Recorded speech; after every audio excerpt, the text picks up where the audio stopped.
And welcome to round 4 of the Superleague Formula. I'm Jonathan Green, and you join us at the famous Estoril circuit in Portugal, just outside Lisbon, home of course to the Portuguese Grand Prix in the 80s and 90s, and now host to the new era of motorsport and the beautiful race. Alongside me, Bruce Giuani once again, and a great setting really for Superleague Formula. Yeah, fantastic track, Estoril. We will see the highest top speed of the year, and it's one of my favorite tracks. Taking a look at FC Porto, Tristan Gomendi preparing himself in a big weekend, of course, for the hosts, FC Porto racing at home. Coming up, though, qualifying Groups A and B and the knockout competition, the unique aspect of Superleague Formula to decide the pole position.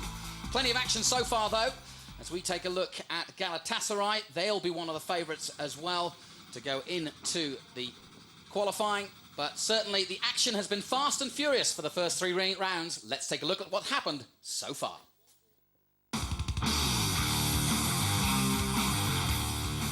Donington and the dawn of a new era in motor racing. And we are racing. Away we go for the first ever Superleague Formula. Look at Beijing, they are flying. Which wasn't the case for all concerned. Much fancied Milan quickly came to grief. The obvious disgust of their driver, Robert Dombos. And it was Beijing who took the checkered flag to the delight of the crew and their driver, Davide Rigon. The second race saw an absolute downpour, much to the dismay of Al Ain. Oh, and a big off there! And Borussia Dortmund quickly followed suit. No, Dortmund spins it! But he didn't have his dancing shoes on. Here we go, down towards Goddard. This is a run for the lead. Borja Garcia and Sevilla take the lead from Flamenco in brilliant fashion. One happy garage as Borja Garcia ploughed through the rain to take the checkered flag to Sevilla FC.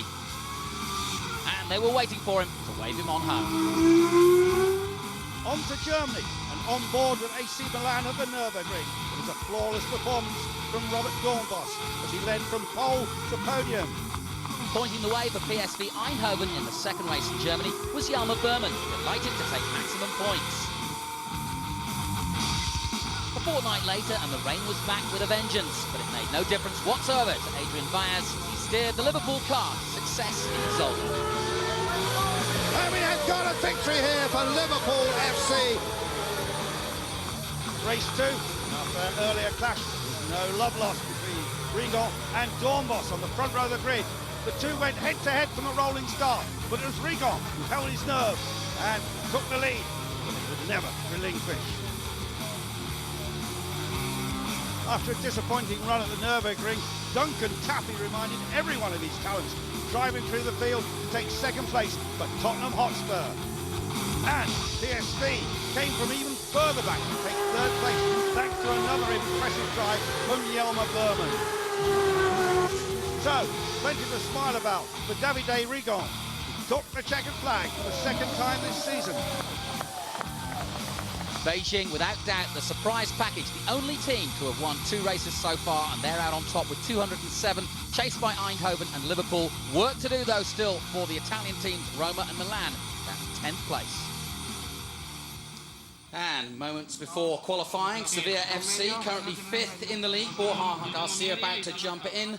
And Olympiacos also with a Danish driver, incidentally, 24-year-old Kasper Andersen. Well, we hit the beach with Kasper to find out a little bit more about the next Great Dane.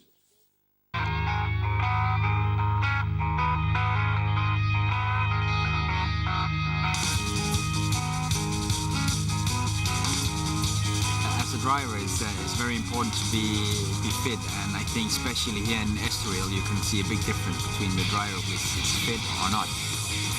I'm doing a lot of bicycling, running, training in the gym, but I think it's also important to have as many hours in the car as possible, because it's always different when you go into the car. It's different when you are in the gym, so you need also a lot of driving hours to get physical fit.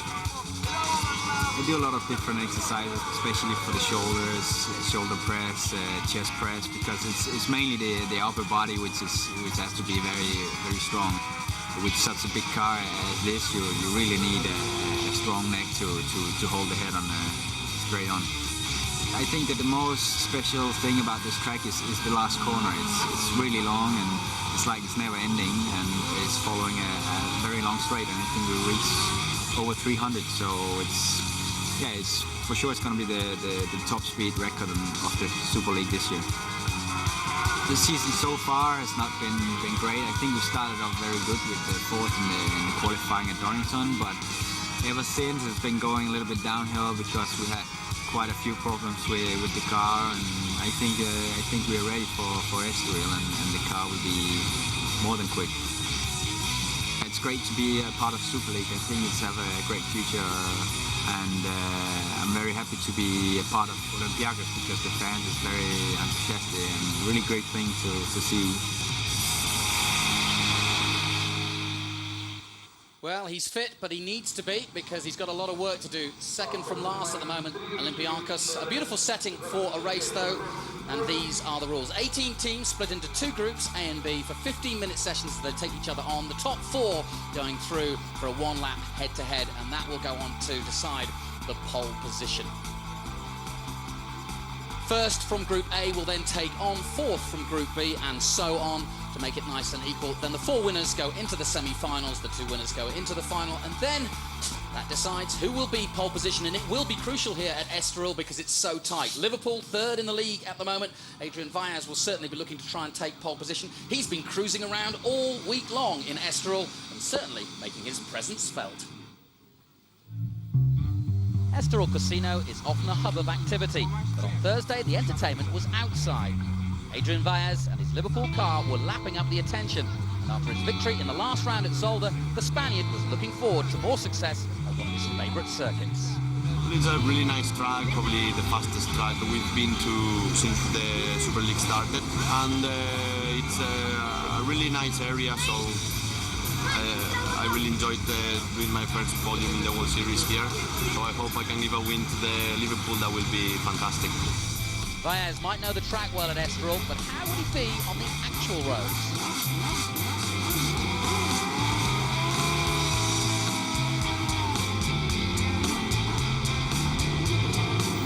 Well, it was amazing. With all the cars on the road, going up to 100 km an hour with a really narrow. The guys just left me 2 meters wide, and it was amazing. Yeah, all the people was looking on the mirrors of the cars. I could see everybody just going out of looking out of the window, and I think everybody was surprised. So I think if they have now an idea of what's the noise of one of these cars, they have to imagine what will be 18 cars on the track. Yeah.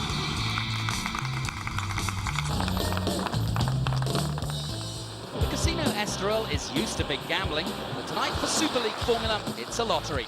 The draw for qualifying saw all 18 drivers suited and booted at a gala reception in their honour. A chance to mingle with guests and fans alike.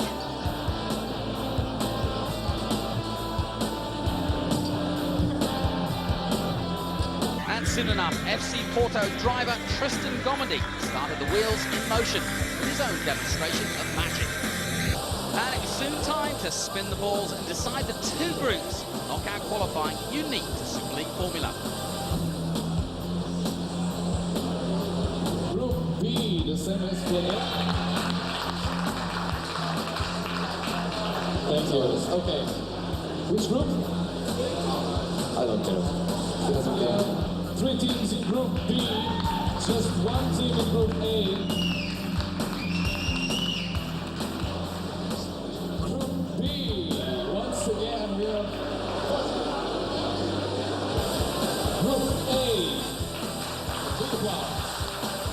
So with both groups complete, here's how it stands. Group A sees top of the league, Guan, and second place, Eindhoven. And in Group B, both Brazilian teams and Liverpool, third place overall, strong contenders. So those are the two groups. There is Tristan Gomendy, the French driver who represents the Portuguese FC Porto team, and so a lot of pressure on his shoulders. And Porto haven't had the best of starts, 9th overall, but actually, having said that, Tristan Gomendy, Bruce, has actually been one of the most consistent drivers. He's scored in every race. Yes, he has a lot of experience, and it pays off. So he hasn't got quite the performance where he's looking for at the moment. We're struggling a little bit with the car setup, but he's consistent and he's getting there. Well, the transfer market has been wide open, and we're not talking football this time, we're talking racing drivers swapping seats. And AS Roma has a new driver, Frank Pereira, the Frenchman, who you know very well indeed. And already, only in the car, what, half an hour today? And he's very fast. Yeah, he was in the top 4 all the time since this morning, so no, very, very impressive so far, Frank. Good job. He comes from Chamcar and IRL, so he's used to those cars, and I'm sure he's going to do a great job this weekend. Yeah, just 24 years of age, but with bags of experience behind him, as PSV Eindhoven will be the first team out on track. And remember this, Group A we're looking at, AS Roma involved, Galatasaray, Anderlecht, Al Ain, Borussia Dortmund. Dortmund also have a new driver. Swapping from AS Roma to the Dortmund car is Enrico Toccacello. Good move or not? Oh, well, the results we'll see. We'll see, yeah. So far this morning in testing, it wasn't so quick, but he wasn't there before, so there's no reason he shouldn't be up there. Now, remember, you have exactly, as you can see, the clock, 13 minutes and 22 seconds to put in some quick laps and get into the top 4. That's what Tristan Gomendy and FC Porto are trying to do. One good omen for him. Last time he was here in 2005, he was pole position. So he likes the Estoril circuit, but a lot of the drivers do, don't they? Yes, I think Estoril is very good because it's very fun to drive. Top speed, very high, very tricky corners, going up, going down, and that's what usually we appreciate. Bruce, tell me about this Dutchman. He has been a sensation since he jumped in the Al car, and I think he's going to be staying around for a while because he was pole position, wasn't he? Yes, actually, Paul was driving for Dortmund last time and he did very well. But this morning for the Al car, he wasn't as good as last weekend, but qualifying will say. And they're queuing. I think he probably stole the engine exiting the pit lane. Well, that is a very, very important problem because now FC Porto have got a huge advantage. They're getting plenty of track time. They're out there. Tristan Gomendy circulating. And meanwhile, the rest of them are having to wait in the pit lane, and the clock is ticking. Yes, I think he's blocking the exit, and it's very good for Porto because he has a completely free track. Well, certainly the Portuguese fans won't mind that at all. Tristan Gomendy, as we said, an expert around the Estoril circuit. What have you got to do to put a quick lap in here? Well, you have to manage to be tidy in all the slow corners, and here is a little bit too tight on the inside, not having a fantastic exit. That's where Beijing is strong, but basically, yeah, it's to put together the complete lap, which is very hard because you've got so many corners. On board here with Tristan Gomendy, and you can see the speeds and the gears there in third gear in the left-hander, and you can also see the G-force, which out of the last corner really does tell. Yes, it's very hard on the driver. Actually, it's a very, very physical track. And you can see here down into third, he's fighting the car very much over the curb. And here you've got the narrowest corners of the season. So we've got on one side the highest top speed and the slowest corners of the season. That's why it makes it fun. Bruce took me around the circuit last night in a hire car, thankfully. And it was very eye-opening, especially coming up here to turn 15. And this last corner, turn 16, the G-force some 3.2 as you head through this right-hander. It's the fastest part, and then you're flat out on the main straight and past our commentary position. Yeah, and there he goes. And yes, this last corner is key to a good lap time. And he's on a warming up lap, and the first lap was a 128.6, which is not gonna be a pole time because the cars were lapping in 126 this morning. So we can be quicker than FC Porto. 128.6 is the first real benchmark. 129.6 by Eindhoven. Those are the only two on the board so far. A little bit of a kerfuffle down in the pit lane where one of the drivers, Galatasaray, I believe, stalled. But now, as you can see, PSV Eindhoven out on track. Eindhoven currently second in the league with 193 points, chasing the surprise leaders, Guin. And I say surprise leaders, but they really did steal a march at the beginning of the season. Everybody thought AC Milan would be the big, strong team and have the most testing, but Guin jumped straight out. And PSV Eindhoven just now is on it, pushing very hard, and it's his lap time. He's already 1/10 quicker than Porto on the first sector. And we'll soon see in the Sector 2 how he's doing, but I think he's going to be, again, a lot quicker. Remember, to go through to the quarterfinals in this typical football knockout scenario, you have to get in the top 4. So all of these laps, imperative. Slowed down in the second sector, didn't do a good sector. Look, he's lost a lot of time there. Yes, and I think, yeah, he's given up on that lap, and he's going to try to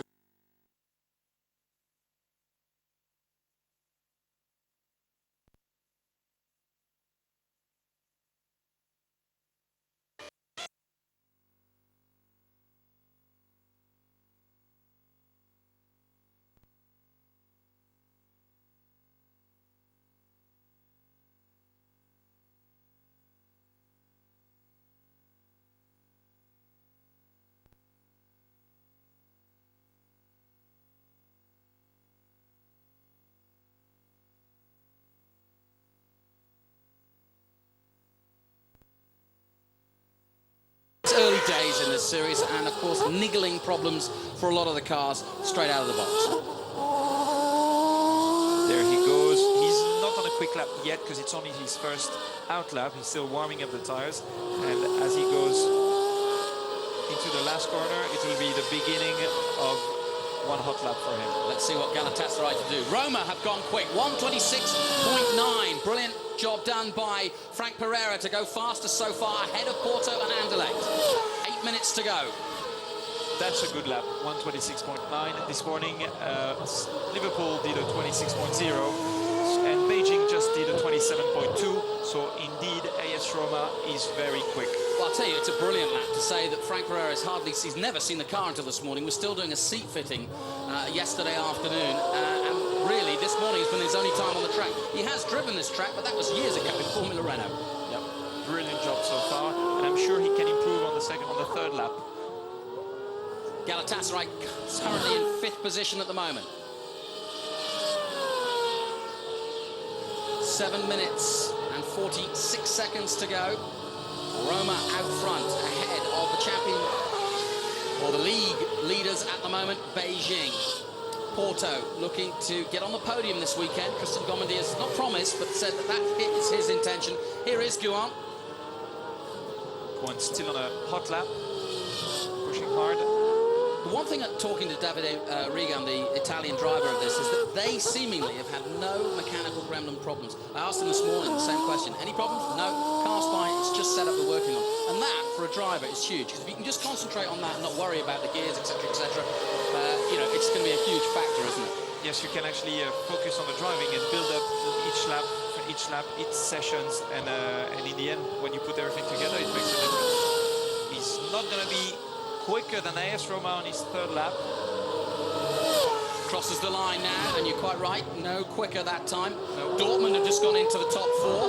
Atletico Madrid now, Andy Soucek gets up there into 3rd position at 1:27.4. And no surprise that the GP2 stalwart is right up there as well. But Atletico Madrid, the newest team to Super League Formula, and looking to try and get through to the semis.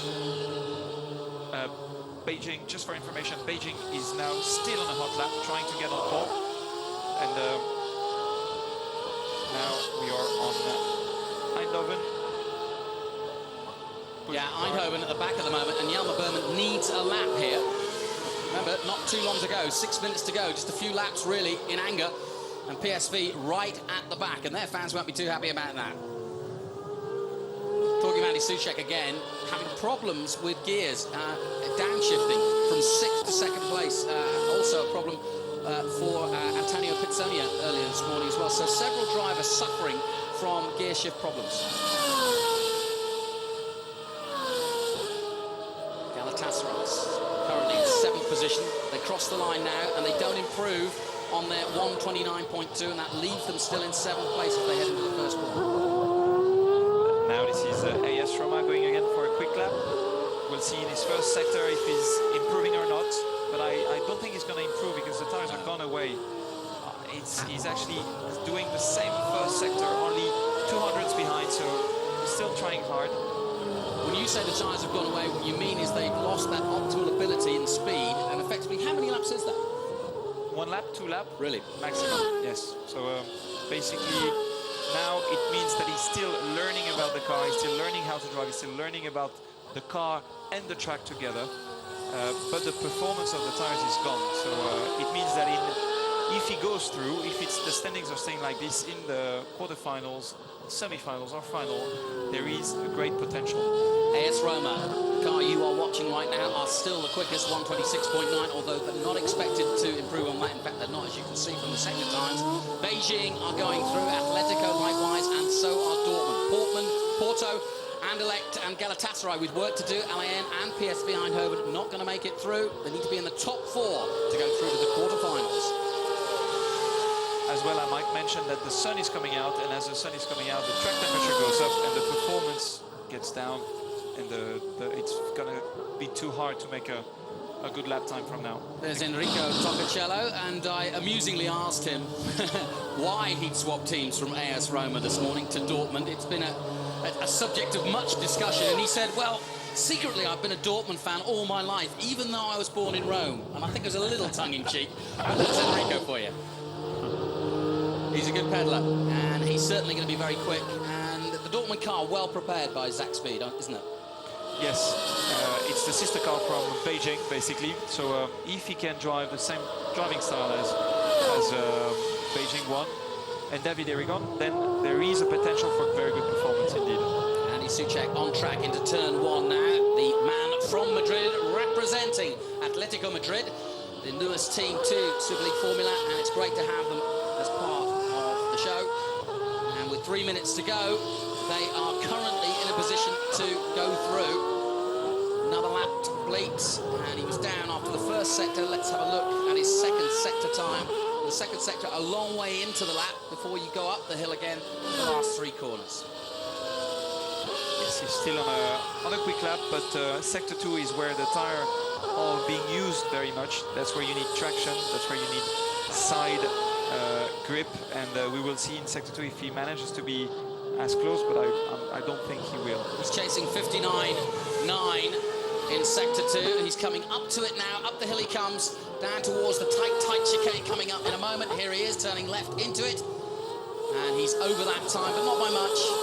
Half a second, and they can't make that up, surely, in the last 2 corners. 15 and 16 coming up now. I think he's going to lose about 2 tenths or 3 tenths again in the last sector, which is going to give him a 27.8, something like that, which is nowhere as good as what he did earlier on, but again, it's because the tires are gone. Well, I'm going to give you a 2-minute warning, because that's all there's left in Group A.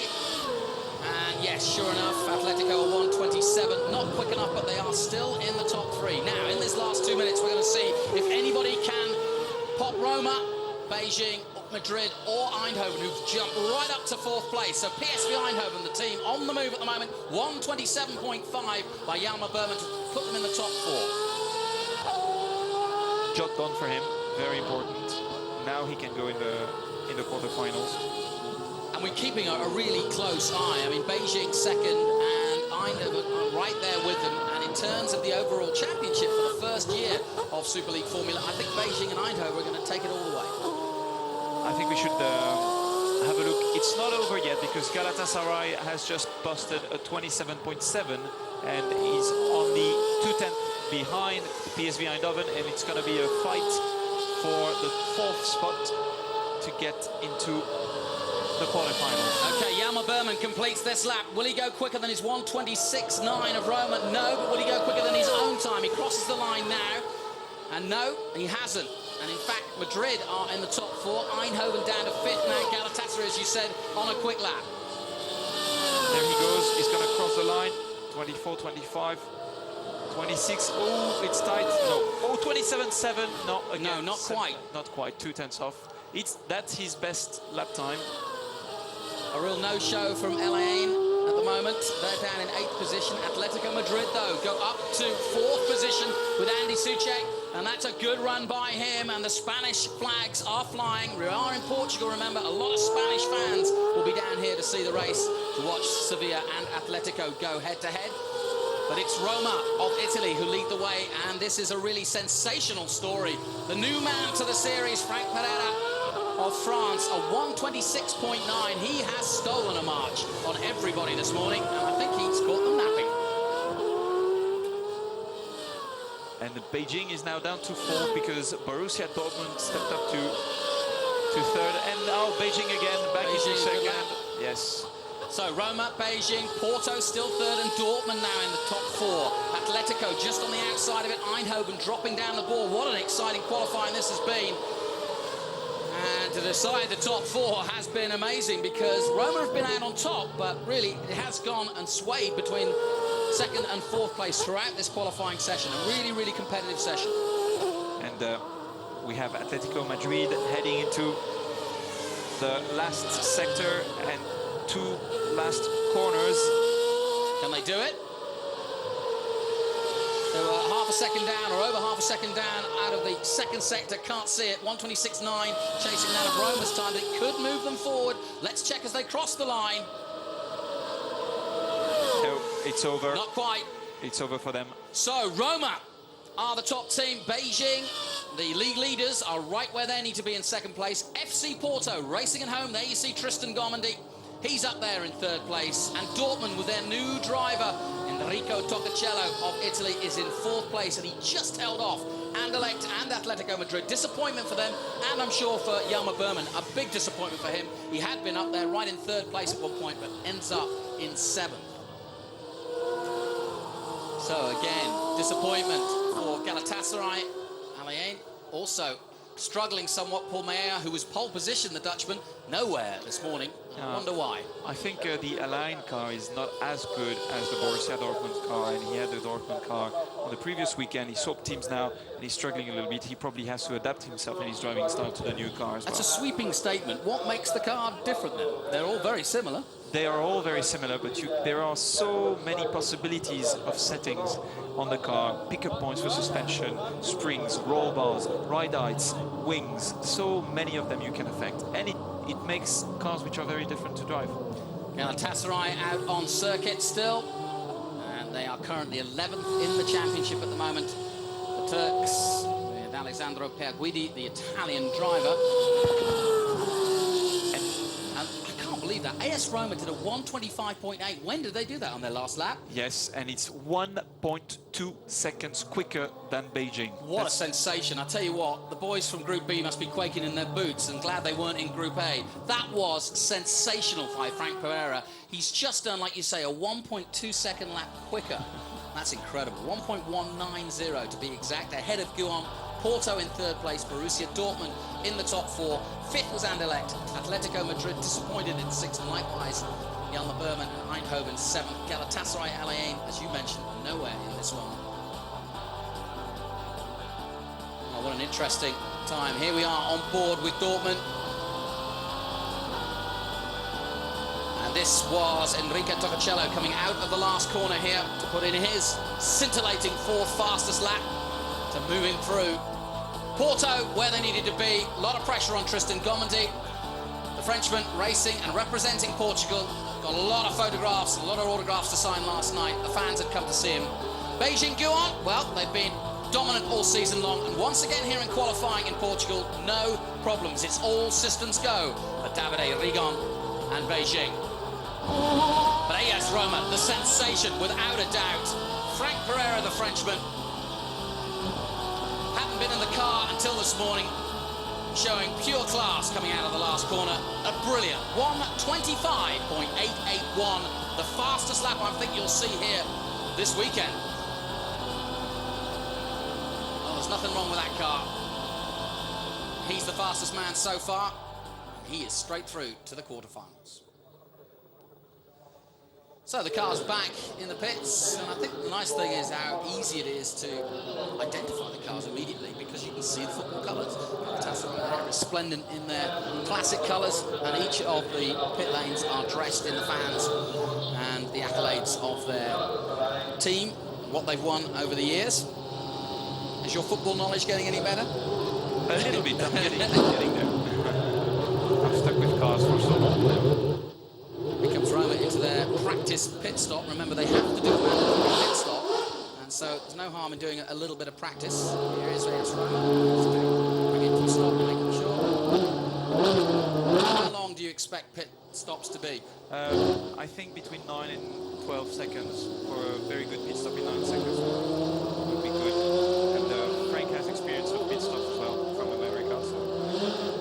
So Group B about to get underway. Basel out and preparing themselves. FC Basel out of the pit. And remember, in this, Flamenco, Corinthians, both the Brazilian teams. Liverpool, third in the league. They are in this one. AC Milan, Robert Dornbos, with this up and down season, is hoping to turn things round again. Currently, AC Milan down in 10th position. Not what they would have expected. Rangers out as well. Ryan Dazelle, Sevilla, and Tottenham Hotspur. Tottenham Hotspur, what a last-minute move. This is Dominic Jackson representing them. But let's go on board, and as we go on board with FC Basel, give us a little bit more about this circuit, Bruce. Okay, we're in turn 3, getting into turn 4, which is very hard. The line is difficult because it's a very, very, very long corner, and it's very hard to get a good exit, and that's key. As you saw, he touched the curb and the car went completely sideways, so you have to be aware of the curbs. Up the gears, he's in 5th, and you actually reach 6th when you're on a hot lap, just as he did now.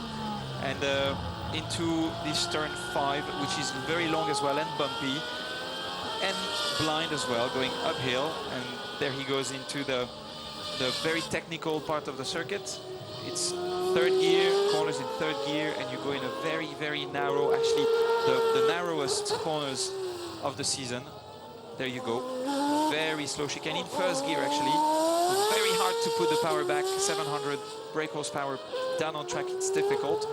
And there you go into the left-hander, which is sending you into the last corner. He's a little bit wide on the entry to try to get the best exit out of this last corner, which is in fifth gear at more than 200 kilometers with more than 3 Gs lateral G-force and very hard on the driver's neck. So across the line with 13 minutes, this Group A of the qualifying Super League formula from Estoril. Jonathan Green and Bruce Ioane bringing you the action here as we now take a look at Corinthians out on track. And the great Antonio Pizzonia of Brazil, from north of Sao Paulo, incidentally. And he said that, he was telling me this morning that when he started racing, there was nowhere to race. There's no go-kart tracks, no nothing. He had to wait until he was given a go-kart when he was a young man, but had to wait till he went all the way down to Sao Paulo, which was some 300 miles away, before he really got to take on the competition. But when he did, well, we know the rest is history. He's been there and got the T-shirt, Formula One, et al. He's one of the most experienced drivers out there, but hasn't driven for a while, Bruce. No, it's true, but still, I think when he came to Nürburgring for his first race, he was up there. He was in the final for the qualifying in the shootout, and I'm sure he's going to be up there again. Well, we were mentioning Casper Anderson, and here he is for Olympiacos. Such a great fan base in Turkey, and without doubt, one of the biggest followed teams in the world. Casper Anderson with the weight of the world on his shoulders, but as you heard in that piece, pretty fit young man, pretty young man. I've been amazed actually at how many of these youngsters who are still in their teens are able, this guy's obviously a little bit older, but who have jumped almost from some of them from Renault into these big 750 horsepower cars and have managed to be able to deal with it. Yes, Max Wissel, I'm thinking about him just now, but just 18, yeah. Yes, just 18, and coming out of Formula Renault. 200 brake horsepower, jumping into a 700 and more brake horsepower. It's very impressive to see how fast they could adapt. Well, Olympiacos without that by Casper Anderson going, well, fastest for a moment because AC Milan have just gone quickest, 1:27.1.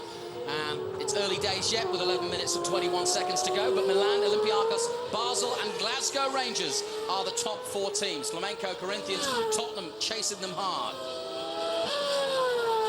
The lap time being 27.1. I'm sure we will see quicker laps coming in. Well, if Roma can get down to the 25s, I'm sure that we'll be looking at top 26s maybe we'll get into the 25s. I'll be surprised. And Liverpool is just out of the pits now, going to a warm-up lap. And not a bad lap in sector 2, decent, but now chasing 1:27, but already 1.1 seconds off the pole time earlier on, set by Milan, 1:27.1. Top 4 going through, remember. It is a very hard track for the drivers, and it's hard not to make a mistake in sector 2. That's why we're seeing sometimes such a big gap between the drivers. So across the line comes Wiesel and FC Basel. Very bumpy on that front straight. I noticed when we went round in the car last night, it really is in here, very bumpy. It is extremely bumpy, especially on that straight line where Olympiacos is just going now. You can actually see the car jumping up and down. So Olympiacos currently second, where they did a 1:27.1, and that was a smidgen away from AC Milan. So it could be between these two, but yet to really fire on all cylinders. Liverpool and Tottenham to come. Flamenco putting in their laps to come as well. And Olympiacos is going to come back to the pits on that lap because he's on a slow lap, 1.5 seconds slower in the first sector, which is a very short sector. And what's interesting is that AC Milan and Olympiacos went slower on the third lap than on the second lap, which means they will probably have to come into the pits, make a setup change, and then go back on track. Only car not to have done a lap yet is Jorge Garcia and Sevilla FC. The Spanish contingent waiting. Tottenham Hotspur now on track and putting in a lap. They just did a 1:29.8, and what a baptism of fire it's been for Dominic Jackson, jumping into the seat for Duncan Tappy, who's racing elsewhere this weekend. Rangers getting past AC Milan. And Ryan Dazelle raced, of course, in America and is a Rangers fan. Grew up, of course, following Rangers. Really delighted to be part of this team. Great history for Rangers. And there he goes into the last corner. Let's have a look at the lap time. Yeah. 3G through that last corner, up to 6th gear now as he flicks through onto the main straight. Ryan Dazelle of Scotland crosses the line. And Glasgow Rangers still only 6th quickest, 128.5. That last lap not any quicker. Still AC Milan the team to watch. Liverpool, here they come. 127.9 last time out. And Adrian Vaez, definitely one of the favourites here. Really looking forward to Estoril. He goes well here at Estoril. He was reminding us last night at the draw. Yes, he was quickest in the last session this morning, but he's on a slow lap just now. He made 2.5 seconds off in the first sector, but he's going to push hard on the next lap. I think he's just pulling down his tires and go again. Yeah, Liverpool, of course, run by High-Tech, one of the most experienced teams in Great Britain in terms of car preparation. David Hale of their team really looking for a good run. The Roca of Flamenco. And both the Brazilian teams need a good weekend here in Estoril. And, of course, they feel at home. Everybody speaks Portuguese, as do the Brazilians. And they all need a good result. And Flamenco and Corinthians way, way down in 15th and 16th place in the overall league. And, of course, their supporters, football that is, would not expect to see them down there. Yes, Corinthians were strong in Nürburgring, and I think they could put something together very good. But this weekend, Tucarosha seems to be struggling. And you can see that last corner, he's not that fast, but I think he's on a lap in. Yeah, he's on his in-lap. That's why he wasn't pushing. Into the pits goes Flamenco, and 6 minutes to go, and Milan lead the way from Olympiacos, Corinthians, and Liverpool now in the top 4. Sevilla have got on the board. They're in 5th place with 128.058, and it's still all to play for yet. Yes. Let's have a look at Borja Garcia now. There he goes, exiting the last corner. He's on a hot lap. We're going to see on the start-finish line if he makes a better lap. He crosses the line now. Sevilla were 5th, and they are now 4th. So Borja Garcia bangs over the bumps and into a position to take him through to the next stage. And this is a very important race to him. I have to say, it's not over because 27.9 is not such a great lap. It's beatable, isn't it? Yes, and Liverpool did the same, actually. He's only 200s quicker than Liverpool, and Liverpool's going to be back on track trying to beat him and join again in the top 4. Well, Frank Pereira, sitting in the pits watching this, must be smiling because he was way ahead of any of these times. And so work to do for the Group B boys. Top 4 go through to the knockout. That's the beauty of Super League Formula Football styled qualifying as Corinthians back in the pit. The black and white car of Corinthians, one of the most famous clubs in Brazil, a huge following. And on the internet, if you go to the internet forums and so on, Corinthians have a massive following. Really willing and backing this team to success. And Jonathan, I have to say I'm a bit worried about the clouds. The clouds are building up very, very strongly. It was raining yesterday and the forecast is not so good for today. We're still seeing some sun. It's cooled down, hasn't it? But yes, it has, and we might see some rain later on in the qualifying. Here comes Liverpool's fastest winger, Adrian Vaez. And I'll tell you what, if Rafael Benitez could get a winger to go 320 down the main straight or down the wing at Liverpool, he'd be well pleased. But at the moment, this man doing the business for them. Adrian Vaez, a big Liverpool fan. In fact, actually, one of the fans actually gave him a scarf yesterday and said, look after this, keep it with you. This is my pride and joy. And I was absolutely shocked because if you know anything about Liverpool fans, they certainly don't give their paraphernalia away. And a scarf is sacred to a Liverpool fan. And he said, I said, why would you give him your scarf? And he said, but basically, he said, I've been following this kid since he started. And to me, he's one of the greatest drivers. And I'm so delighted he's representing my team. So the system is working. Yes, it does. And as you see in this first sector, He's nearly as fast as AC Milan, only 200ths of a second He can do this. behind. He can be, yeah, he can be in the top Liverpool four. going for pole. Let's take a look at it. 59.8 the second sector. Here comes Adrian Valles of Spain. 59, oh, he's just over it. 59.5, he's quicker. So Liverpool are taking on AC Milan. This is much more like Champions League between the two of them. Great history of battling against each other in the past, and now they're doing it out on track. 127.1 by AC Milan. And he's probably into the last corner, and there he goes. 127.1, he's chasing. Valles does a 126.6. 126.7, excuse me, and he is by 0.3 pole position, and they go ahead of AC Milan. Excellent lap by the Spaniard for Liverpool. Yes, very good lap indeed until the end, and there he goes. He pushes again, so we'll see maybe again a better lap. And now we have the Corinthians who are now in P4. Well, they're on the bubble, as they say. Yes, they are the next team to get a little bit of pressure on them. They're in the quarterfinals as it stands, but Sevilla, Basel, Glasgow, Flamenco and Tottenham could all challenge them. Unless this lap does something special, the Corinthians brought up the table. He is actually currently theoretically on the same lap time as he did before, which puts him in P4. We're going to see again a 27.2, I think. He did a 27.213 last time out, and he goes quicker. Yes. 27.1, he made up some time in the last section, and maybe has given himself a little bit of breathing space as Corinthians go up to third overall now behind AC Milan and Liverpool. What a strong contingent we've got there. Olympiacos now on the bubble in fourth place. Sevilla and Flamenco chasing them. 2 minutes and 24 seconds to go in Group B qualifying before we go down to the knockout stages of qualifying for round 4 in Estoril. AC Milan, we haven't had a lot of look at them yet. 127.1. They're chasing Liverpool's 126.7. Can they do it? Robert Dornbos is certainly the man. The second lap from Liverpool was at 26.99 as well, which is a second good lap time. So it shows that they're strong. AC Milan is actually quicker than Liverpool in the first sector, and we're just going to finish the second sector. And I think he's quick. Yes, 59.7. So he's just 0.2 off the fastest time. There is traffic in front of him. Will it become a factor? He's going into the last corner now, so he might get not reach the traffic. I think it's okay. Yeah, he's okay. He's coming out. Exits the last corner. Robert Dornbos, the Dutchman, representing his childhood team, AC Milan. 26.8. Excellent time, 26.8.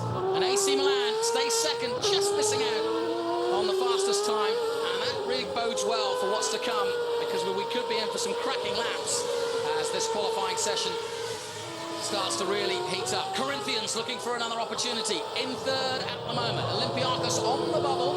In fifth place is Basel. Glasgow Rangers still in sixth place. Sevilla not really showing much at the moment. Corinthians getting a little bit balked by AC Milan. Is that a little bit tactical? Well, I'm not so sure. It was Flamengo on his way, and I think it made him lose a little bit of time. Not so much, because he's only 500. One Brazilian behind. team blocking another? No, I think he actually gave him some room, but Not much. No, not much, and a little bit too late as well. Well, and his first sector, he was only down by 0.059. We'll see in the second sector if he makes anything up, but he was balked there. But at the moment, Corinthians are safe. They've got nothing to worry about. It's teams like Olympiacos and Basel that are really looking down the barrel of the gun, not making it through to the next stage. Sevilla, another one that I expected to go straight through. Corinthians didn't have a very good exit of turn 4, and I think they're not going to be quicker. No, you see 7/10 off in sector 2, so I don't think we'll see an improvement for them. Well, it's not going well for Tottenham Hotspur in the real world. Ramos not able to get some goals for them in their football team, and Tottenham Hotspur's racing team struggling too. Dominic Jackson, though, to be fair, only arrived here late last night to jump in the car. He had a seat fitting. He doesn't fit that seat fitting, so really it's all been a little bit last minute. So don't expect too much from Tottenham Hotspur. Corinthians into the pits though, and time running out completely. Olympiacos with a 126.7 have stated their claim now, and they've beaten Liverpool's time. Corinthians are in 4th place now, and they're on the bubble. Basel in 5th, Sevilla in 6th, and now it's all down to these closing laps. But what a great lap by Olympiacos, 126.7, but still nowhere near as quick as Group A. No, it's true. I mean, it's a good lap, and actually we can see in that group all together in the 26s, which is possibly because of the conditions changing a little bit and the temperature actually cooling down a bit. And he's slowing down there, and he's going completely haywire as he heads out of the chicane. Gets that wrong, but he wasn't on a flyer anyway. He's probably back to the pits on that lap. Yeah, unfortunately, Basel are going to miss out. Diesel in 5th place at the moment. Corinthians have got through. AC Milan just have got through, but Liverpool and Olympiacos quicker. And there is Corinthians. Yeah. Antonio Pizzonia watching on. And a little disappointment. Well done to Antonio Pizzonia. Good and strong qualifying. They're still going to work on the car between now and the final, and Liverpool there. Well, I tell you what, I'm well impressed with Pizzonia. I mean, he was telling me he was driving stock cars in Brazil. Now, compared to this man, Adrian Vallès, who's been at the sharp end of GP2 and pretty much, you know, single-seater driving now for the last few years, big difference. And I think that is a big difference, having that experience and time in the car in any single-seater important. Yeah, it's true. Vallès has been there in single-seaters, and to jump back for Antonio Pizzonia is never easy. I have to say, a little disappointment to see Sevilla only 6th. Yeah. The lap time is 27.3. It's not so bad, but it's been very tight in that group, and they're out of the top 4, which is sad because he was looking quite strong this morning. Well, sponsored by Pepsi Max, and certainly they gave the max to Olympiacos, a 126.7 to take the fastest time of Group B, just 0.03 quicker than Liverpool Football Club, who are ahead of AC Milan. 4 brilliantly famous teams, the top 4 going through to the knockout stages. Basel losing out, FC Sevilla likewise. Rangers, Ryan Dazelle not showing this time out. Flamenco in 8th position, and nothing from Dominic Jackson in 9th. So well done to Guan and Beijing there. We were in Group A. AS Roma, though, without the doubt, the story so far.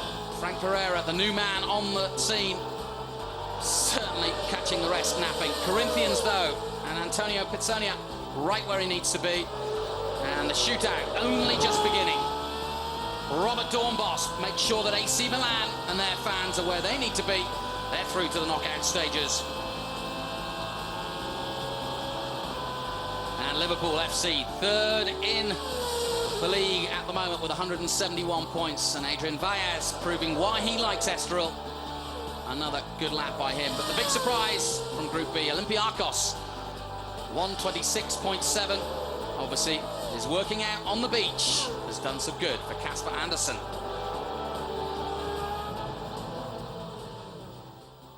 And there is Casper Andersen with helmet off, having a quick chat to his team. That's his engineer. It's actually a French engineer. So very colorful teams. GU Racing, good team? Yes, I think actually, as I'm just saying that they've put the tires on in the covers, so he will be starting there, adding a little bit of front wing. That's what they're doing when he just touched the car. Just adding a little bit of downforce, and that's going to help him in the last corner, basically. So basically, they're looking to try and make something out of the last sector. Is that it? Yes, exactly. That's where you, if you extract yourself or really trying hard, that's where you're going to find some extra tenth. Okay, so we've had Group A and Group B coming up, the knockout stages. And as you see, the quarterfinals look like this. Roma up against Corinthians. Borussia Dortmund up against Olympiacos. Beijing against AC Milan. That'll be fun. And how about this? FC Porto against Liverpool. Well, rack your mind. You might have seen a few great matches between them. And here's another one in the quarterfinals here at Estoril. The home team against 3rd in the league, Liverpool. Doesn't get any more exciting than that. Some really good matchups then for our quarter-final knockout. And remember, it's head-to-head, one lap. Whoever wins that lap, whoever's fastest, or if you spin off, well, that's it, puts paid to that. But whoever goes through to the next stage. It's good that they have all the track for themselves, Beijing and Milan, because they have a bit of history since the last race in Zolder. So it's actually very exciting, and they'll be pushing hard. Well, Antonio Pizzonia's up against it with Frank Pereira putting that lap in. He must be aware of just how quick he was. He has nothing to lose, and I think we're safe with the rain. Big clouds, but we haven't seen it's any cooled water down yet. a little bit, but you're right. I don't think we're going to actually have rain. These are the scenes in the Corinthian pits. Everything cool and calm. Sonia, there he is. The fans didn't come in. Really enjoying his chance to get back in a fast single-seater. Of course, he's been there, done that, got the T-shirt. He was telling me that he's had his best results in Formula 1 was 7th place, but he got those 4 times. So he's never got higher than 7th. But he scored points in Formula 1. That's important to any of these drivers. They all want to be there, and he has been there, Antonio Pizzonia.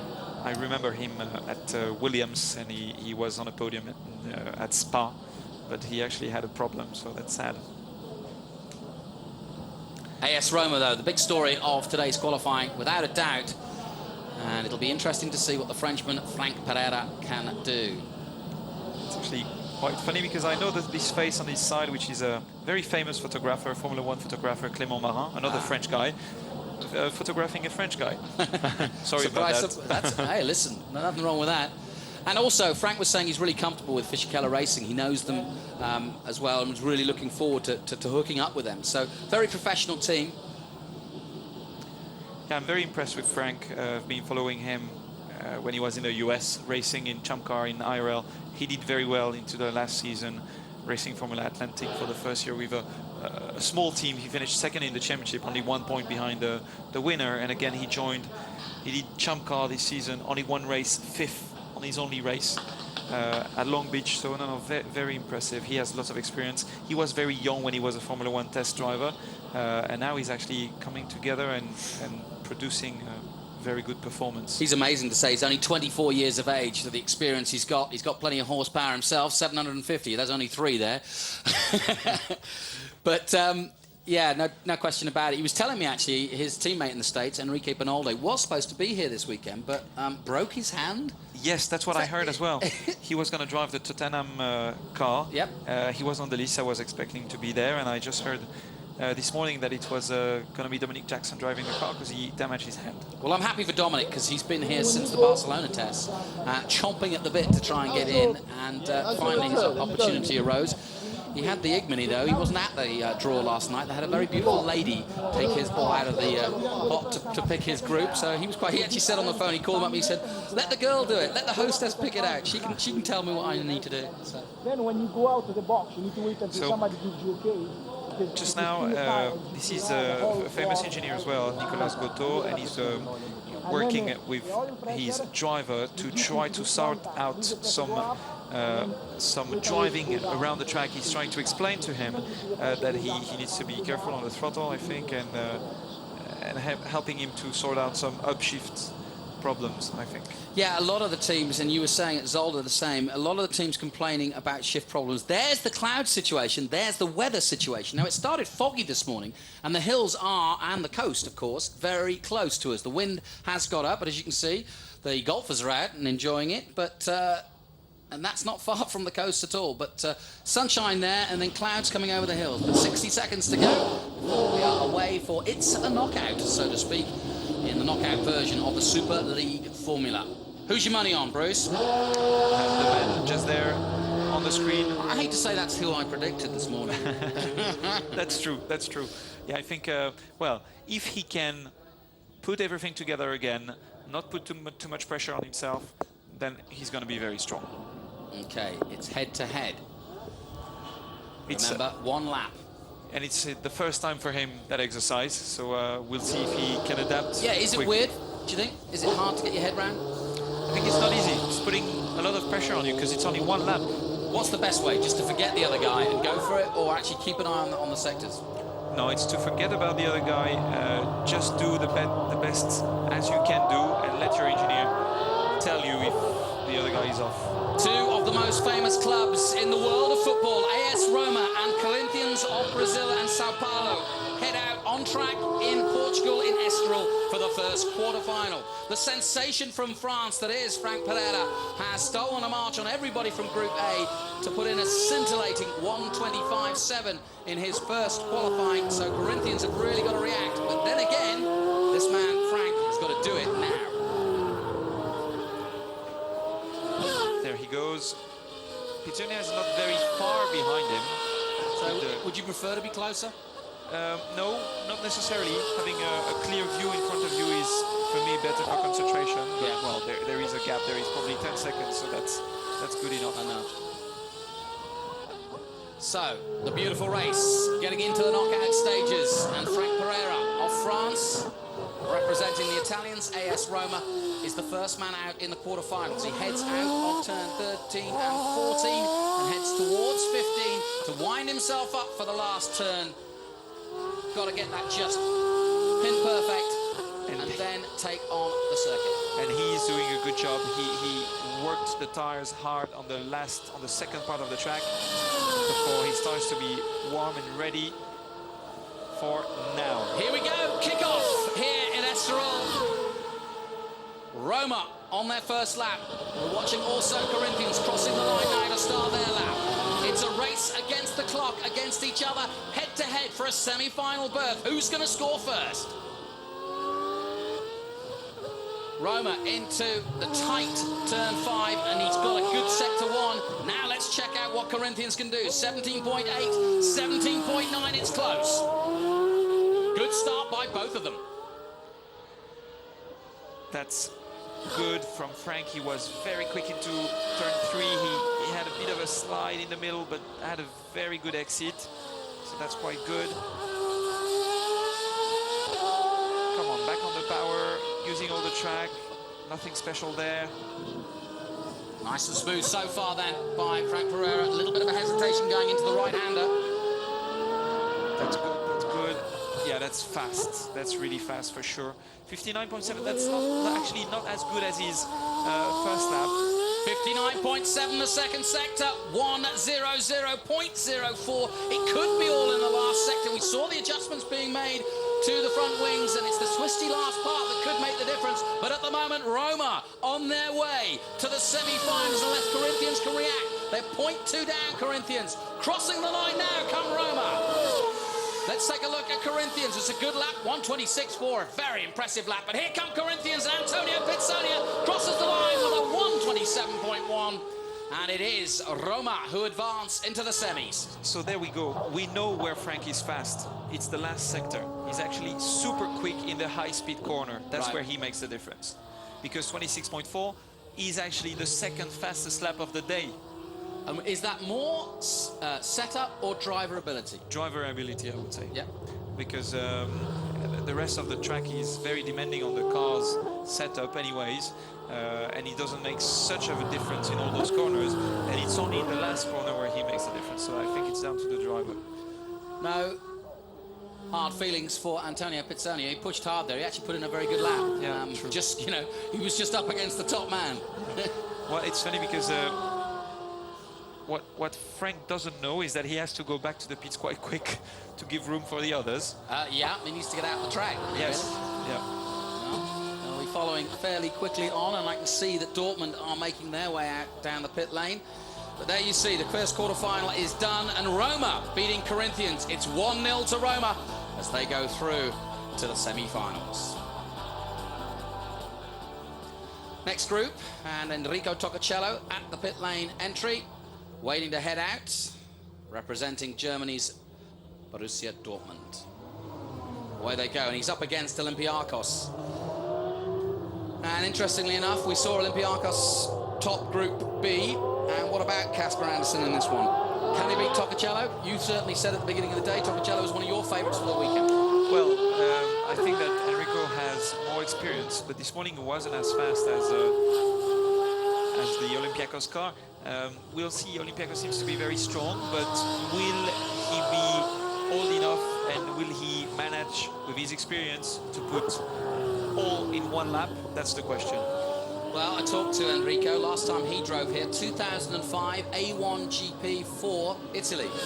He was struggling this morning. Throttle was sticking. Not an easy thing for any driver, but they were trying to sort it out, and I think they did by the third session. Okay, yeah, because we didn't see out much on the track this morning.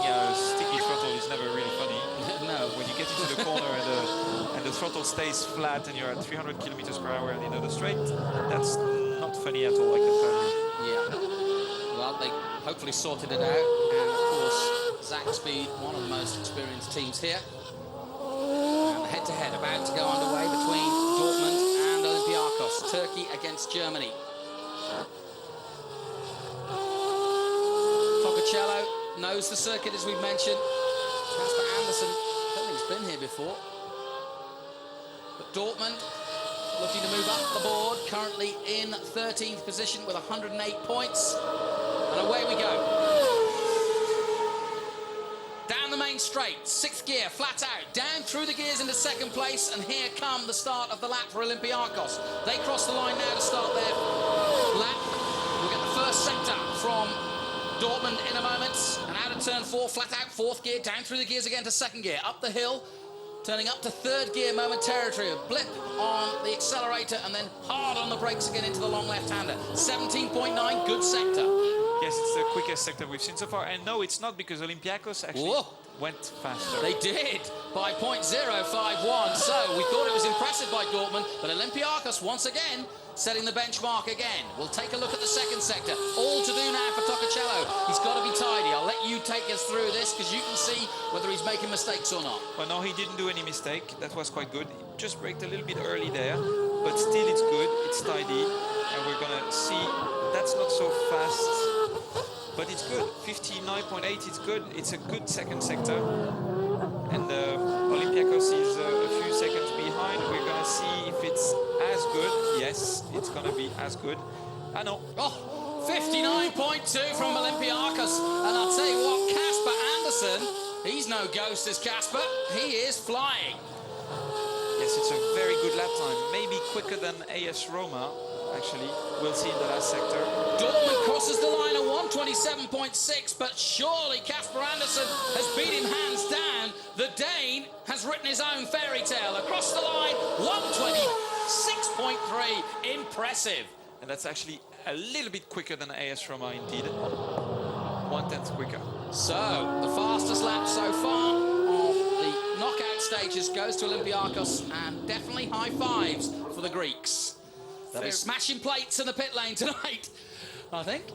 But Casper doing an excellent job. Yes, very good job from Casper. He did put it together. There we have our answer, and he looks strong since this morning, so... I think that says it all, doesn't it? Everybody got the team shirts on, there you see. A delighted crew there for Olympiacos.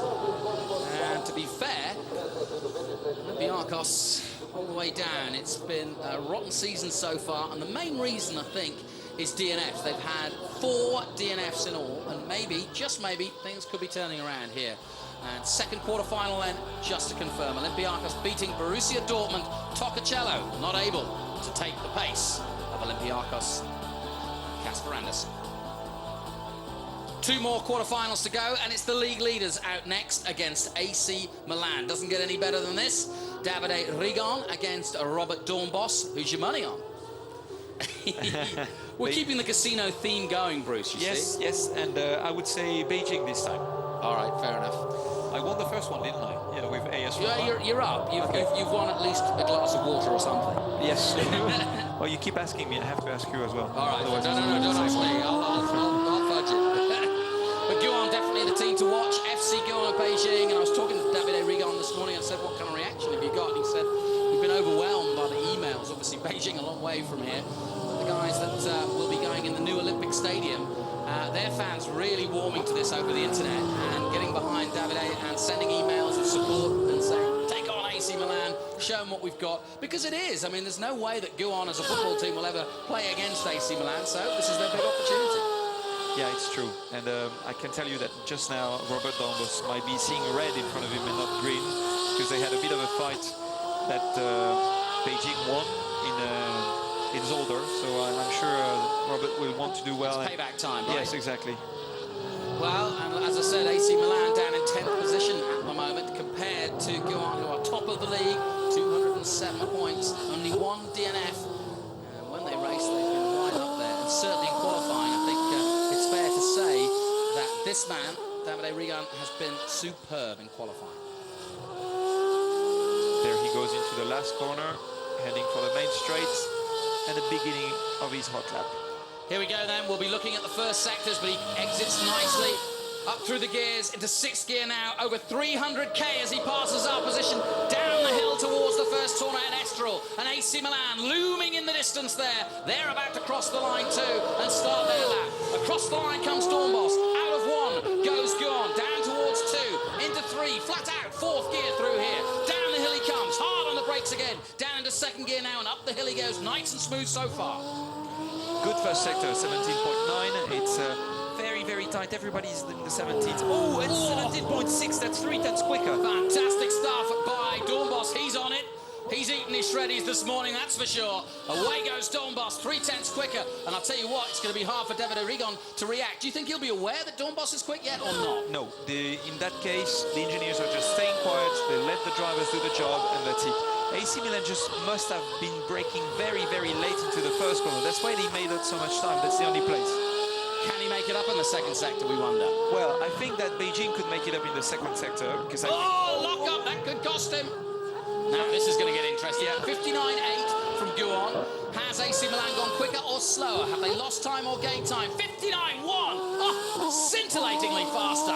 0.691 quicker. Half a second almost by Robert Dornbos as he locks up the wheels here in the Portuguese coastline Estoril circuit. The lap time is going to be very interesting for both of them. Come on, okay. Guan!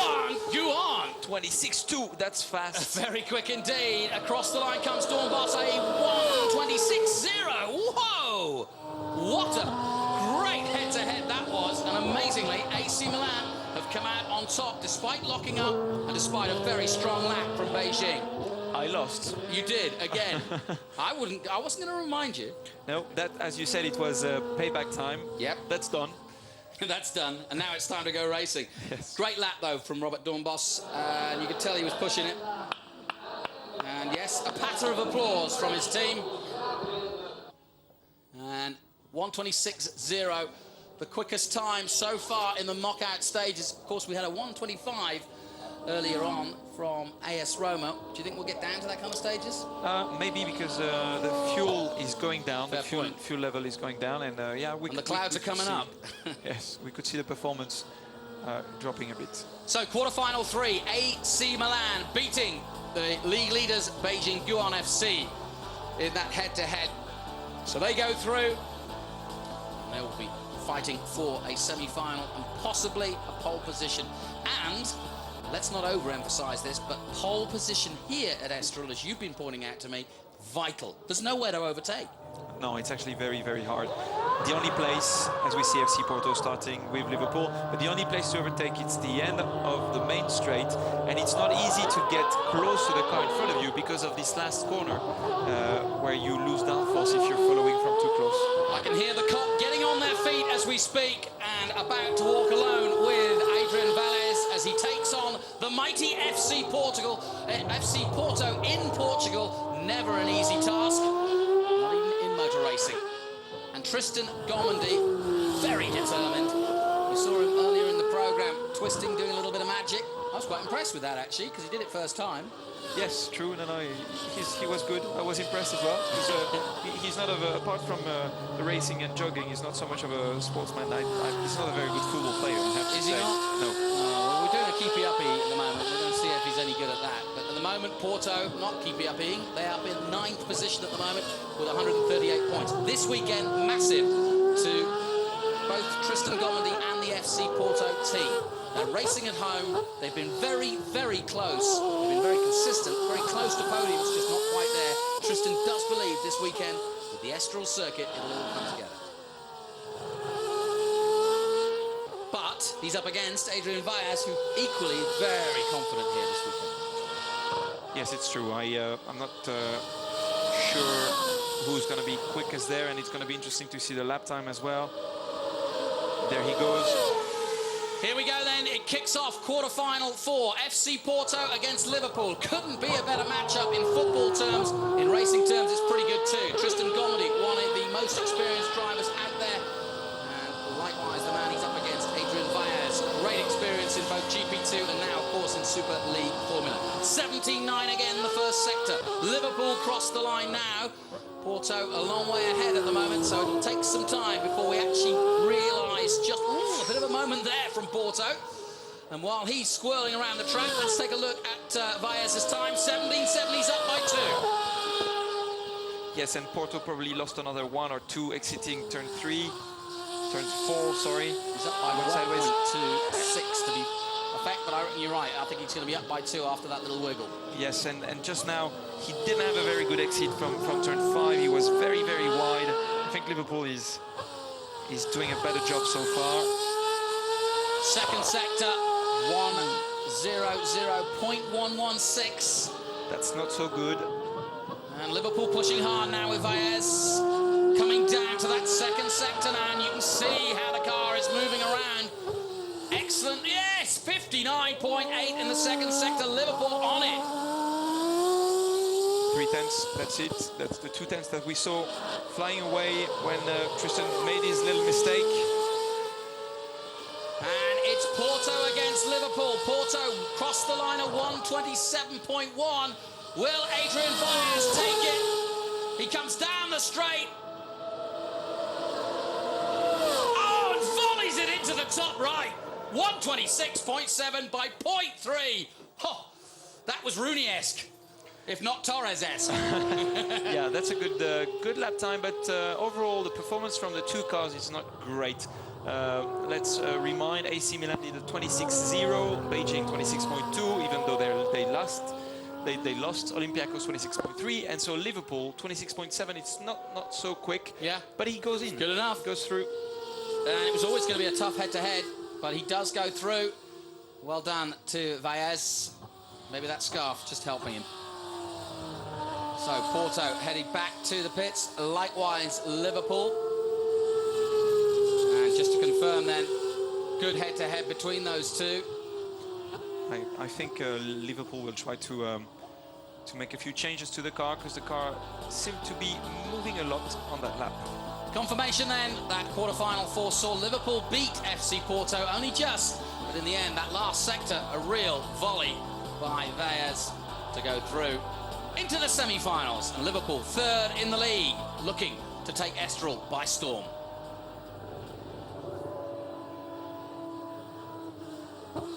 So, there we were. This is the last corner. Highlights AS Roma on fire again in their quarter-final run. Olympiacos really flying. Excellent stuff by Casper Andersen. And AC Milan's Robert Dornbos locking up the wheels occasionally, or all to good effect. AC Milan going through. So it's the big boys that we'd expect to see. Liverpool, the other team. Liverpool going through in their quarter-final run. Not the fastest time, 1:26.7, it doesn't matter. So the clouds settling in over the hillsides of Estoril. We are set for the semi-finals, which is going to be a real knockout, so to speak. And that's how it looks. AS Roma, Corinthians, Porto and Liverpool. Roma and Liverpool going through, and Borussia Dortmund, Olympiacos, Beijing and AC Milan. And in the end, the semi-finals looks like this. Roma will now take on Liverpool and Olympiacos will take on Milan, and that's going to be interesting to decide the finalists and the pole position. So a long way to go yet, and again, Bruce, hard to call because they're all very close, and those semi-finals look great. Yeah, they are very close. It's a very long track. It's hard to put everything together, and it's very easy to make a mistake in the last corners.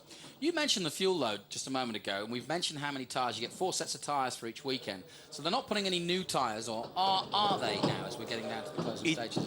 It's completely up to their choice. If they think that they have enough in the tyres there to still do a good lap and go through the final. Nah, those umbrellas aren't up for sunshine, I can assure you.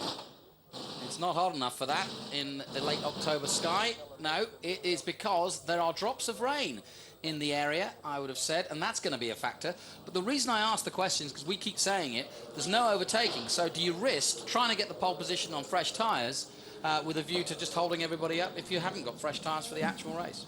Yeah, well, you try to find the best way for you to get to the finals, because being in the finals means you're going to be on the front row, and it is key on that track. So you try to put the tires before, and you do with what you have in the final. Well, those look like fresh tyres going on to the Roma car there. There are the grey clouds in the background in Estoril. Those are brand new tyres. Yeah, brand new tyres for semi-final to try to get into the finals. No question about it. That's exactly Frank Pereira's tactic for this one.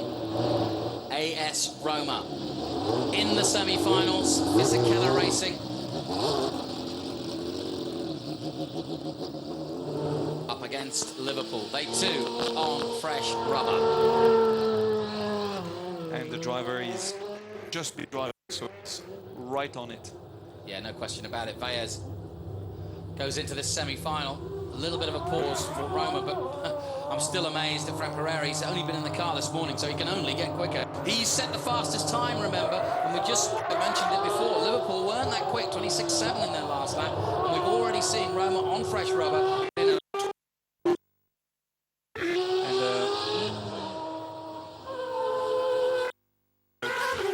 Crossed the white line there. Maybe I'm the only one that saw. Yeah, he was the quickest overall with a 25.8, Frank, and he's only going to be able to learn more and be quicker. So it's going to be very interesting up against Liverpool, which wasn't that fast with only a 26.7, which means that AS Roma so far has been nearly a second quicker.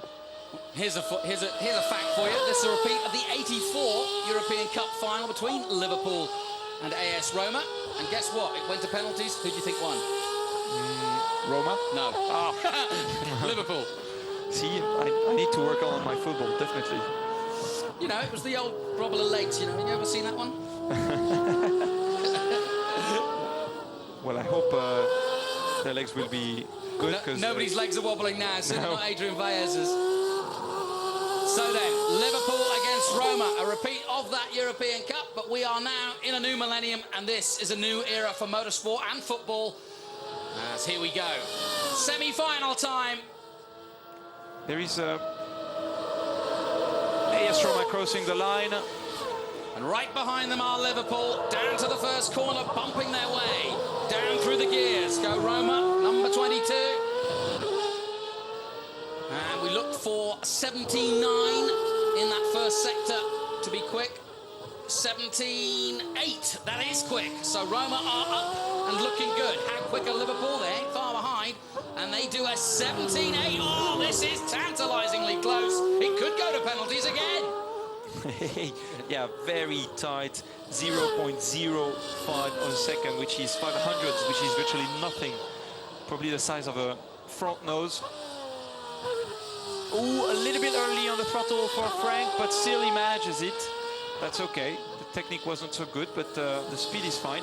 Here's the key. We know Frank Pereira is good in the last sector. You've said it twice already, and that's where he's strong. He's got to get a good second sector, then he can go for it. Yes. 59.2. Ooh, that's very fast. That's super fast. Okay, let's see if Liverpool are super fast, and they are by 2/10. What a knockout this is. Rome against Liverpool. It's going to be really, really, really tight. If Frank can put it together in the last corner, then he can make up 2/10. AS Roma against Liverpool for a chance in the final. 1:20.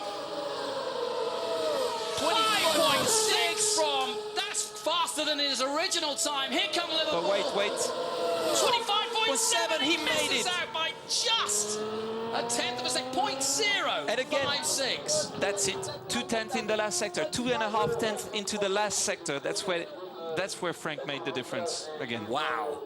What a great head-to-head that was. And that was incredible.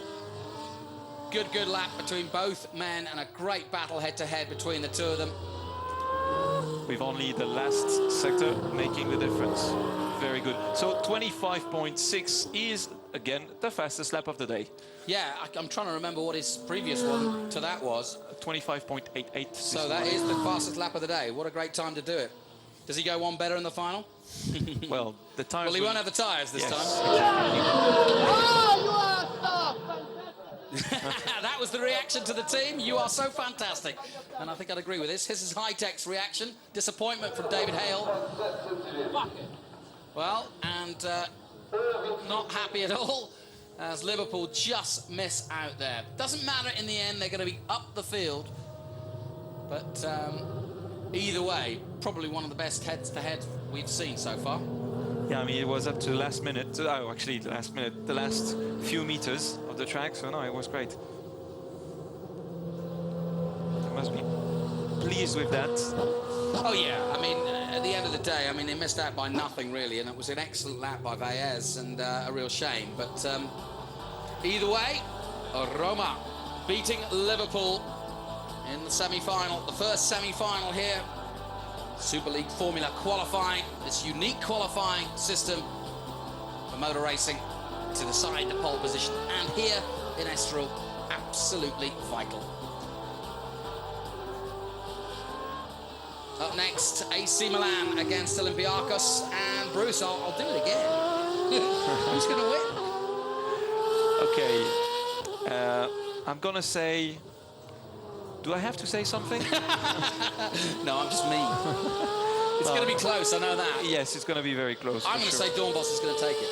Okay, so Olympiacos' luck has run out, I reckon. Okay, so I'll say Olympiacos and then we'll see who we... Fair enough. I think Casper Anderson's done a superb job. If he does beat Dornbos, I'll take my hat off and eat it.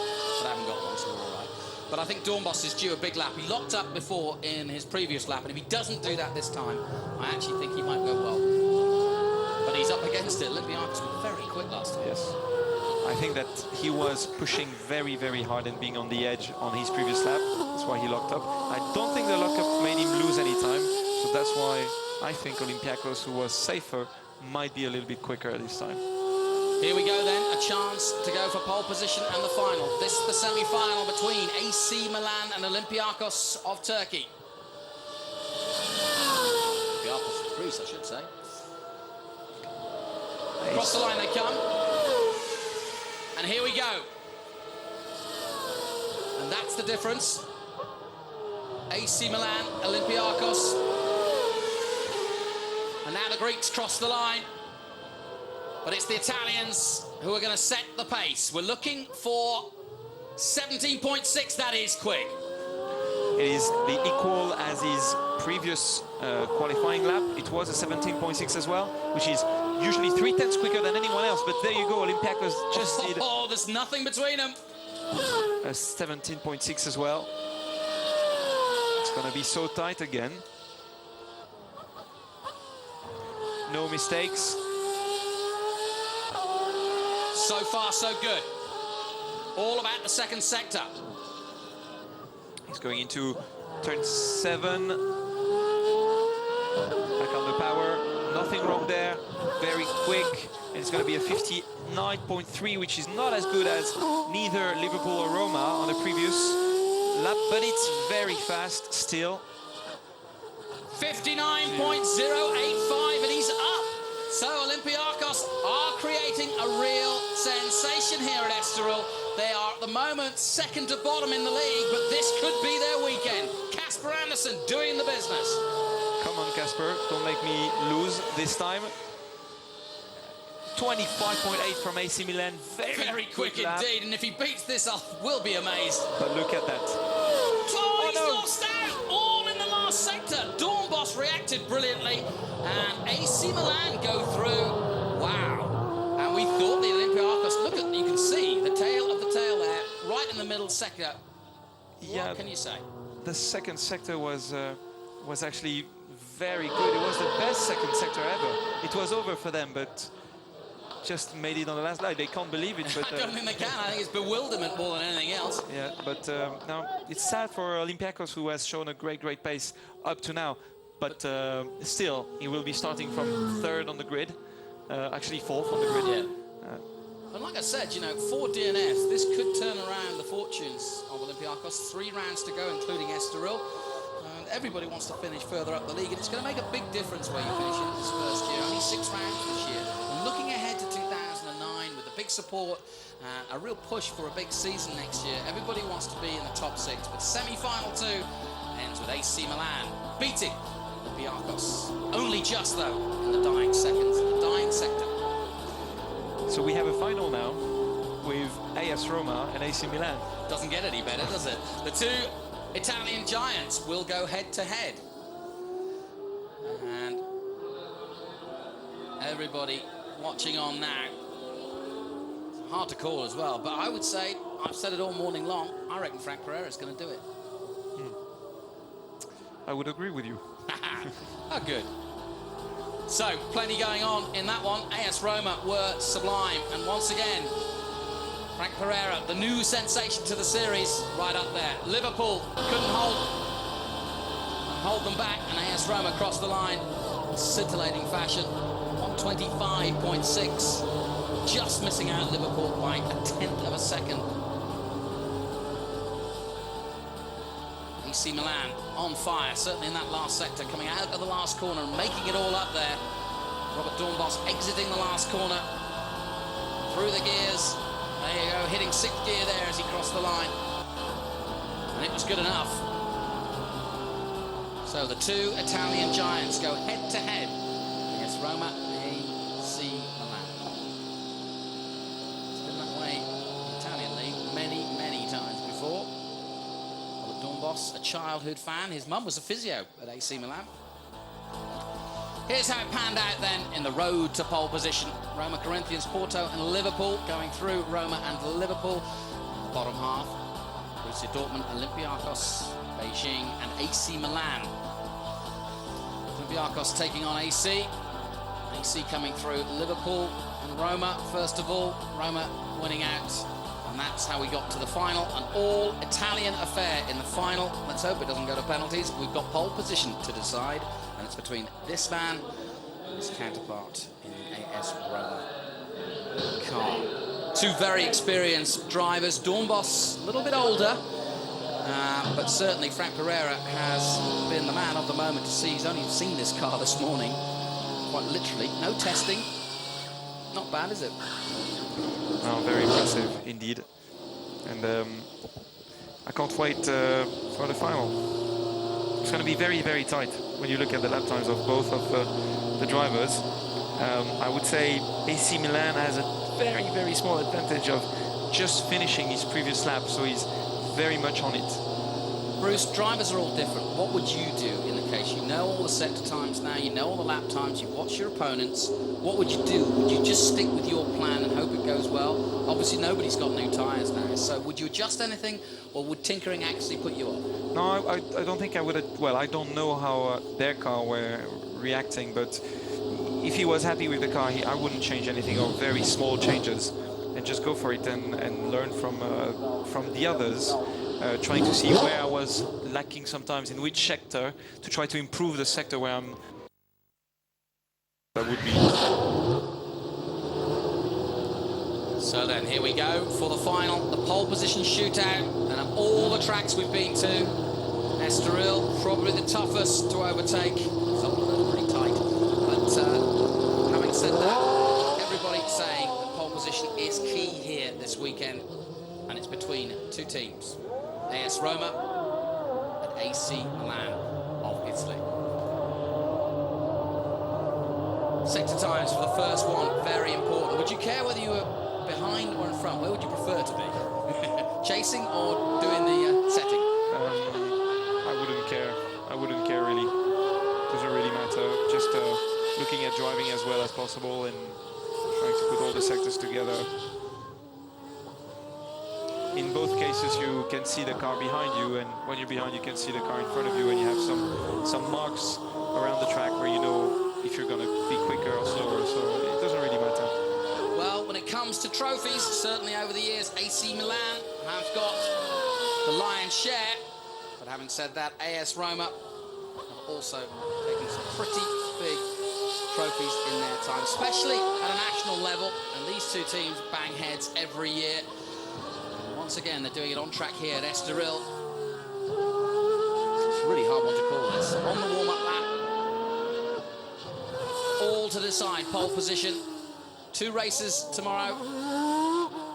And in terms of the championship, Guon are the league leaders, Eindhoven second, Liverpool in 3rd position, Anderlecht in 4th, Sevilla 5th, Tottenham 6th, Basel, Roma are in 8th position, Milan are in 10th. So there's absolutely every reason for these two teams to really go for it. Milan, the real surprise, not have the kind of season they expected when they were really the favourites pre-season. Here we go then, the final of qualifying. It's Roma against Milan. And you see the dual shot there. Roma leading the way with their new driver, Frank Pereira. Looking for that first sector. Pereira coming up to it now.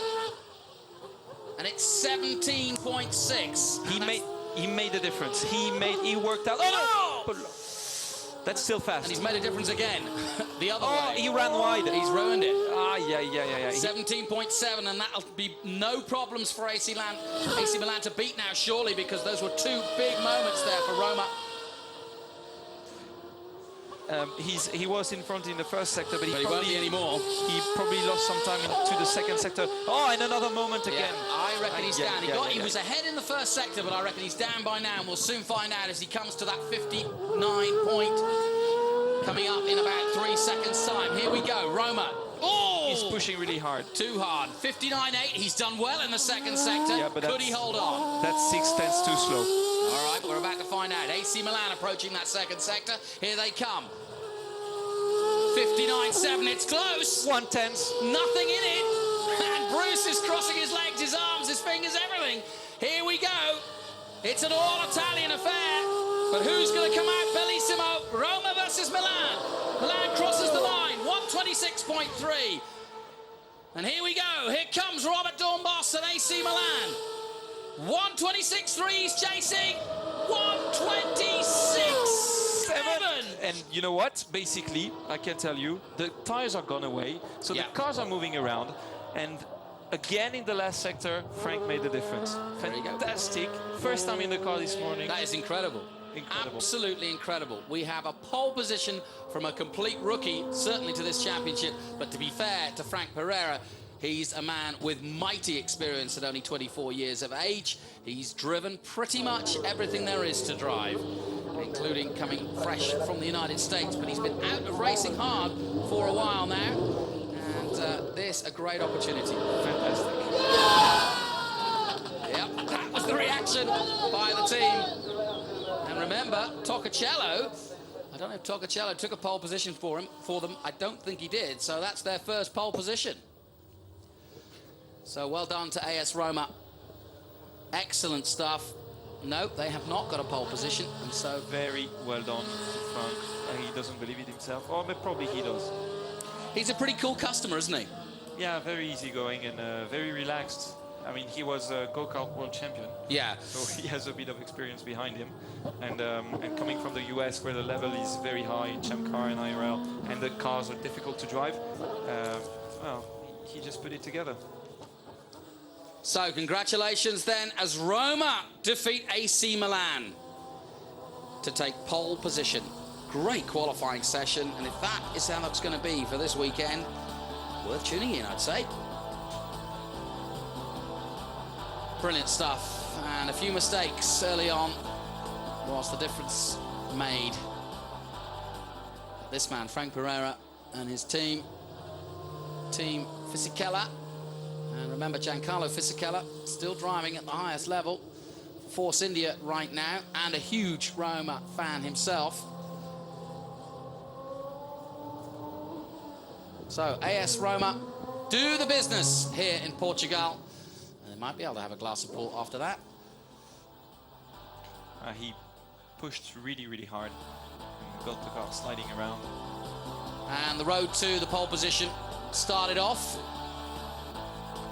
with 4 teams at the top, 4 teams in the bottom. Going through, though, AC Milan, Olympiacos, Liverpool and Roma. Great battle between Liverpool and Roma, but Roma coming through, and likewise AC Milan just beating Olympiacos Roma in the end taking pole position. Great start to his career in Super League Formula, and I asked him yesterday if he was going to be around for a while, and he said, yeah, why not? I'm looking forward to it. And the funny story is that he's using a line driver's shoes. He hasn't got his gloves and he hasn't got his balaclavas. So very funny. So that is. So he really isn't 100% sorted. And I would have thought that's not easy for a driver. You like to have all your equipment ready, and it's one of those things you don't need as a distraction. He hasn't got his shoes, he hasn't got his gloves. Just his overalls got there this morning. So it's very lucky. And his helmet, obviously. So in he comes. Pole position man, and definitely the man of the moment. He set a scintillating place right from the group stages. He was on fire, and whenever he put new rubber on, it was like a new pair of football boots. He was scoring with every kick. AC Milan, the mighty AC Milan, couldn't even stop him. And Frank Pereira flying down the straight here at Estoril to pole position.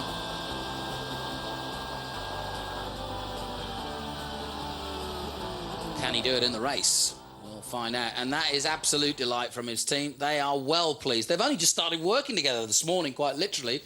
Frank was around yesterday afternoon, and they did a relative seat fitting and a lot of hurry up waiting, as we call it in motor racing, but a lot of just standing around. And today was the first time they've really worked in anger together, and what a result. So then, this is how it looks for the races tomorrow. Reverse grid for the second race, but Frank Pereira will start pole for the first. Alongside him will be Robert Dornbos of AC Milan. Olympiakos, so hard. Casper Andersen pushed in qualifying, but third will be his result. Liverpool are there as well, third in the league and fourth on the grid. FC Porto racing at home. Tristan Gomedy far from out of it, nor is Davide Rigon. Top of the league, Beijing will start sixth. Enrico Toccacello with his new team Dortmund. He can be pleased with that, seventh place. Antonio Pizzonia still learning his way here in Super League Formula. He's making his way to 8th position, ahead of Craig Dolby. Well, Dolby's proved that he can come from the back and still finish second. Could he go even better? He's alongside fellow youngster Max Wiesel of FC Basel. Atletico Madrid, Andy Susek will be disappointed. Had a few problems with his gear selectors, and he's further down the grid than a man of his caliber should be. And likewise, Borja Garcia of Sevilla, down in 12th position. PSV Eindhoven, Jelmer Burman, so brilliant last time out, but down in 13th. Ryan Dezel alongside him in 14th place for Rangers. Galatasaray, Alexandro Peguidi down in 15th place, and Tuca Roca of Flamenco down in 16th place. For Muir, well, pole position last time, 17th this time. That's motor racing for you. And Tottenham Hotspurs, well, not doing very well in the Premier League, and sadly Dominic Jackson right at the back of the Super League grid as well. No help from Ramos today. So then, that's the scene in Estoril. Interesting grid, isn't it? And it could get more interesting as the race unfolds. Yeah, it's going to be very good looking at the two Italians starting from the front. And a very good surprise today. It was fantastic qualifying, fantastic stuff, and I'm pleased and I can't wait to be tomorrow. What about weather conditions? We're hoping for this sort of stuff? If the wind keeps on this way, I think we're going to be good. Thanks, Bruce. Join us tomorrow. Race 1 live at 10 GMT. Race 2, 1300 GMT.